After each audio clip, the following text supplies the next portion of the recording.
Alright everyone out there in guitar land, Mike Heading here, coming to you today with a bluegrass guitar lesson. We're going to talk about 10 beginner licks in the key of G. So I would call these kind of maybe intermediate beginner. I would give this maybe a 3 to 4 out of 10 in the difficulty level. If you're an absolute beginner, these licks might be a little bit of a challenge, but I think if you've done some basic slides, you've done some basic picking, I think you'll be able to get these licks. We're going to break each lick down in detail and then talk about how we could combine them to create longer phrases, how to add other chords around the licks. We'll break some of that down as well. All right, let's jump into lick 1. Here we go. Okay, so I also forgot to mention in the intro that the lick is going to be surrounded by a measure of strumming on either side. I feel like that just gives you a little bit of practice if you want to loop the lick. So we're just going to do a measure of strumming, the lick, one measure lick, and then a measure of strumming. So that's going to be the format for these licks. All right, let's jump into lick number 1. So you can't talk bluegrass guitar licks in G without talking about the G run. So I've broken this lick down in other lessons, but we got to break it down just in case you didn't look at my other G run lesson. So again, we've got a measure of strumming. We're going to use this bluegrass G chord. Got my middle finger down on the 3rd fret of the lowest string. I've got my index finger muting the 2nd fret of the 5th string, so not pushing that down. Then the 4th and 3rd string, G and D, are open. Then I've got my ring finger on the 3rd fret of the B string and pinky on the 3rd fret of the high E. That's how you do a big full bluegrass G. If you play folk music, you might do G like this, or if you finger pick, I might do the G that way, or a 1-finger G like this, but if you're playing bluegrass, I would recommend doing the G this way. That's how you're going to get the fullest sound. Okay, so again, we're doing one measure of strumming. That classic pick strum. And then our lick is. And then back into strumming.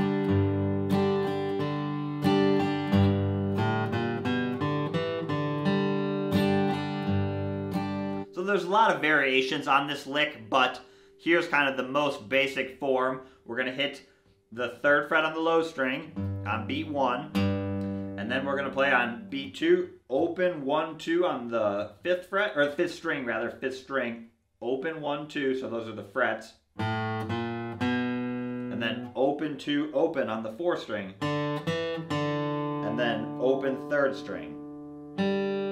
So you have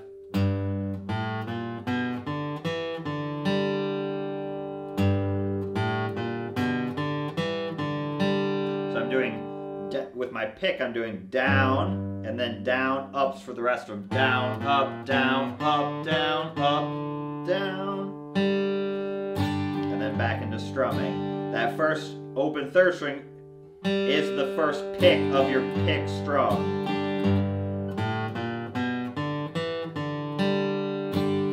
So you might see this with slides, or a quarter note at the end, or a hammer on, or a pull-off. There's lots of little variations on that, but the essence of the lick is the same. It's just a classic fill lick, right? You do it from maybe a G to a D, now a lick. You can do a G, C, back to G. Probably heard that. Once you start listening for that G run, you're going to hear it all over the place. Okay, so that's lick number 1. Might be a little bit of a review, but I couldn't make lick 1 not be the G run. It's kind of the most classic lick. Some of those very first bluegrass guitar solos on record are literally just like, that's the guitar run. I'm thinking of Foggy Mountain Special, I think. A very early banjo tune that had a little guitar solo on it. A lot of times in those days, the guitar player never took a lead, but that was kind of the first little guitar solo, was doing that little G run. So kind of a must know if you want to play bluegrass guitar. All right, let's jump into lick number 2. Okay, so lick number 2 is going to be kind of a fill lick. It's got a more of a major sound. We'll do some bluesy licks later on, but here's the lick. So let me play it. So we got the strum, measure of strumming. And then here's the lick. Play it a few times.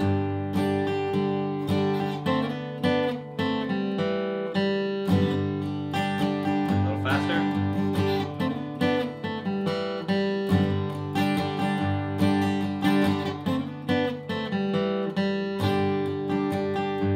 Okay, so we got our strumming, just like normal. And then we're gonna do this classic bluegrass shape where basically I kind of keep my ring finger and pinky down for just a quick second, and I basically just move this shape down and over. So down to the third string with my middle finger, second, and then I move my first finger to the first fret, second string. So you can kind of stay here, and then you move those two fingers, and then I take these two fingers off. That just kind of helps me make sure I don't get too out of position. And then what we're going to do is I'm going to play those two strings with my right hand pick while sliding up from 2 and 1 to 4 and 3. And then I'm going to play that again when I'm up there. So I'm playing 2 downstrokes with my pick. So you have... Make sure you get enough of the first note before you slide. And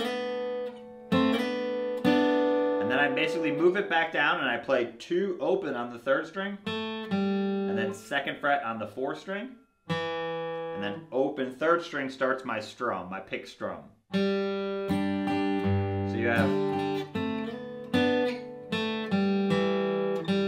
With my pick I'm doing down, down, down, up, down, down.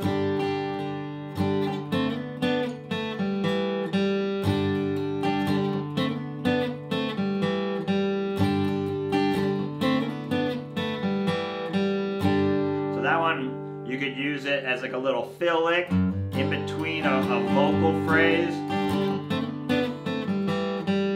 Or you could use it, you could play it maybe twice.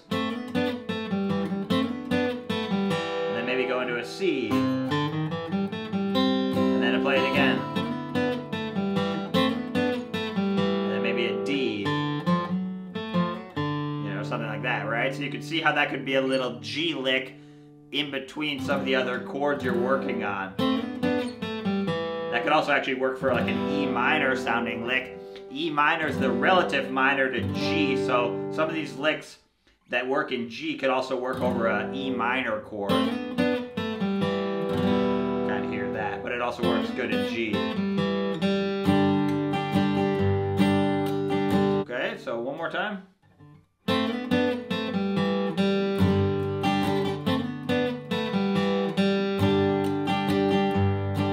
Okay, so that's lick 2. Lick 3 is similar. We're going to start, this time we're only going to slide one finger up from 2 to 4. Basically the same position though. I mean, you could really slide both of them, but I'm just going to have it listed just as one finger this time.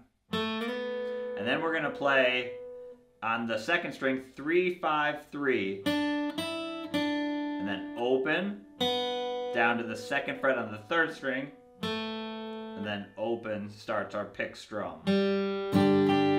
So it's slide up. This one has more picking than lick 2, right? We're going down with our pick, and then down, up, down, up, down. So it's a little more articulated because there's more picked notes.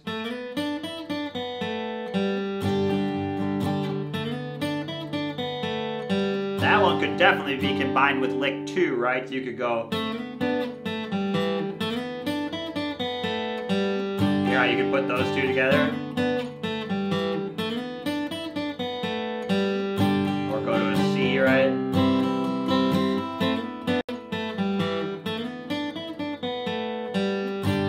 So that's a great little lick. You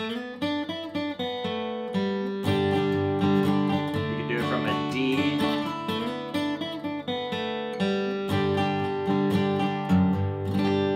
Just think of it as a position.